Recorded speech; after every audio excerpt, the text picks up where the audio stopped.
आपका एक्सपीरियंस कैसा रहा जब आप अफगानिस्तान गए थे? एक बहुत अच्छा, हाँ, बहुत अच्छा रहा। मतलब वहाँ हामिद करजाई उस समय प्रधानमंत्री थे, राष्ट्रपति राष्ट्रपति। थे, हम्म, और अब्दुल्ला अब्दुल्ला उनके विदेश मंत्री थे।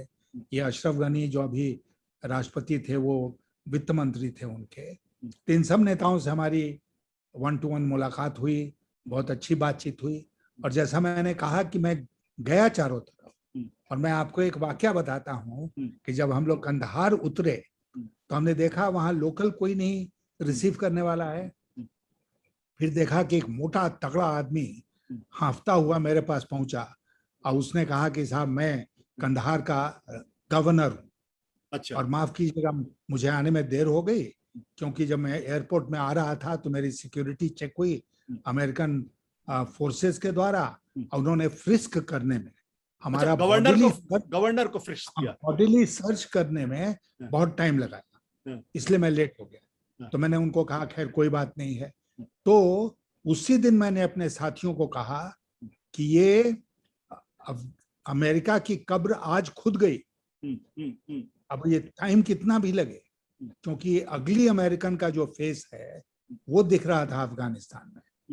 और वही उसी गवर्नर ने, जब हम साथ गाड़ी में जा रहे थे शहर की ओर, तो उन्होंने हमसे कहा कि हमारे पास 6000 इंडियन फिल्म म्यूजिक के कैसेट्स।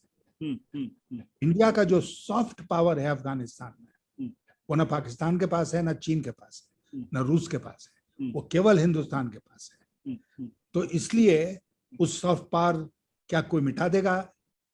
अचानक नहीं मिटा सकता है। तो इसलिए अफगानिस्तान के लोगों के दिल में जो सम्मान है, जो प्यार है भारत के लिए, वो हमारी सबसे बड़ी पूंजी है अफगानिस्तान में। और उसका हमको ये बड़ी दिलचस्प बात आपने बताई है कि जो कंधार के गवर्नर थे वो गवर्नर वहां पे थे और वो एयरपोर्ट पे जाते हैं और अमेरिकी फौजें उनको फ्रिस्क करती फिजिकली, जबकि सरकार वहां ऑफिशियली अफगानिस्तान की सरकार है। हाँ हाँ, वो गवर्नर है वहां के, वो गवर्नर है वहां अपने ही जुरिस्डिक्शन, हाँ, अपनी ही भूमि पर उनको अमेरिकन बॉडीली सर्च कर रहे हैं, फ्रिस्क कर रहे हैं। तो ये आश्चर्य मुझे बहुत हुआ इस पर। तो गवर्नर के अंदर तलखी तो बहुत रही होगी फिर अमेरिकन के खिलाफ।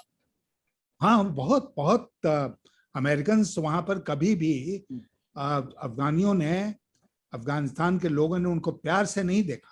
उनकी हुकूमत चलती रही या जिस भी फॉर्म में चली हो, लेकिन वो कभी लाइकेबल नहीं बने, उनको लोगों ने कोई सम्मान नहीं दिया। और इसीलिए आपने देखा कि जैसे ही उनकी फौज वहां से वापस हटी, कि किस तेजी के साथ, लोग कहते हैं ना अंतरराष्ट्रीय स्तर पर कि जिस तेजी से तालिबान ने कब्जा किया, तो होना ही था, वो होना था। आश्चर्य नहीं होना चाहिए, क्योंकि तालिबान का कोई रेजिस्टेंस कहीं नहीं हुआ, काबुल में भी नहीं हुआ। और अफगानिस्तान की फौज ने यही कहा कि भाई हथियार सौंपो और भाग लो। तो आपके जो वाकया आपने बताया उसके मुताबिक तो हामिद करजई या अशरफ गनी की जो सरकारें थी तो बहुत ही अलोकप्रिय सरकारें हुई, क्योंकि इनको तो अमेरिका का पिट्ठू समझा गया होगा।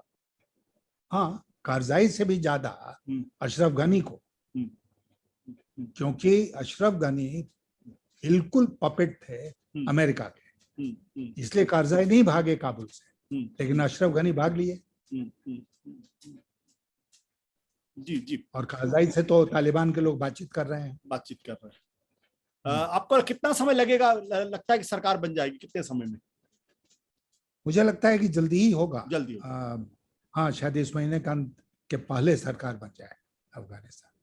यशवंत जी, बहुत बहुत शुक्रिया हमसे बातचीत करने के लिए। Thank you so much sir. सत्य हिंदी का ऐप डाउनलोड करें गूगल प्ले स्टोर पर।